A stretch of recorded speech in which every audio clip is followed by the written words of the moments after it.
The desktop that went for a Burton. The man's desktop was dying by inches. Not dramatically, no sparks, no smoke, no cinematic explosions, just a slow maddening fritzing of a machine that had decided to wage psychological warfare.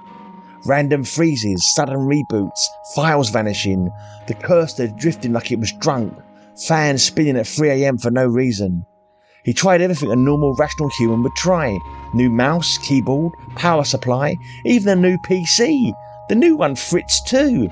He called in professionals. One tech blamed dust ingress, another claimed driver conflicts, a third mentioned cosmic rays, which felt like something he'd made up, before shrugging and saying, "Sometimes computers just do that."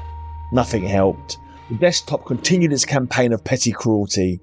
Finally, in a moment of exhausted desperation, he noticed a tiny advert in the back pages of a free newspaper, the kind of ad squeezed between tarot readings and We Buy Gold. "I can fix it." No phone number, just a QR code and a doodle of what looked like a goblin giving a thumbs up. He scanned it. 5 minutes later, the doorbell rang.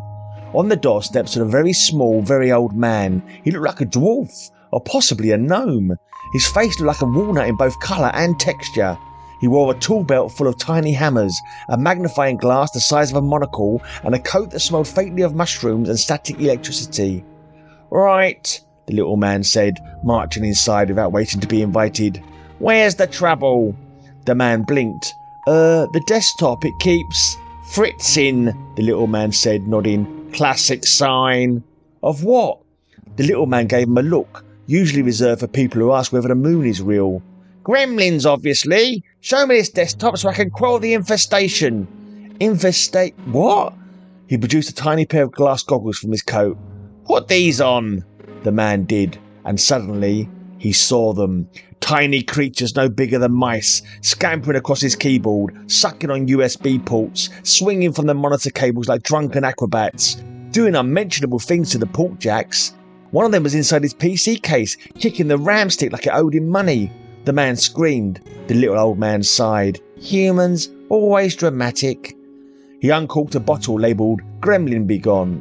A puff of violet smoke filled the room. The gremlin shrieked, scattered, and evaporated like steam. "There," the little man said, dusting his hands. "Job done. I'll take payment in precious metals, gold, silver, any old trinket you have on hand." The man paid him with an old earring a one-night stand had left in his bed weeks ago. "Will this do?" The little man nibbled the earring, grumbled an "okay," and vanished, literally. The next morning, the man awoke feeling hopeful for the first time in months. His desktop PC was working like a charm, or maybe it was now charmed, some kind of magic he was sure. The violet smoke left it smelling like a forest after rain. He opened his laptop, his old faithful. He had files he needed to transfer over to his now pristine desktop. It was dead. Not just dead, murdered. The screen displayed nothing but static and a single word message: no. He staggered into the kitchen. The toaster popped. 2 slices of charcoal black toast shot into the air, landed on the counter and together spelled "piss off." He read the message and grabbed for his phone, trying to remember where he'd left those old cufflinks he'd inherited from his uncle. The QR code pinged. In the end, it cost him the cufflinks, a silver-plated knick-knack, and a gold crown the little man magically plucked straight out of his mouth. Once satisfied, the little man blew a whistle. Gremlins poured out of the walls and into a sack, like naughty children at the end of recess. "Good job, lads," he said. "On to the next house." He tipped his hat. "A pleasure doing business," and vanished with his crew.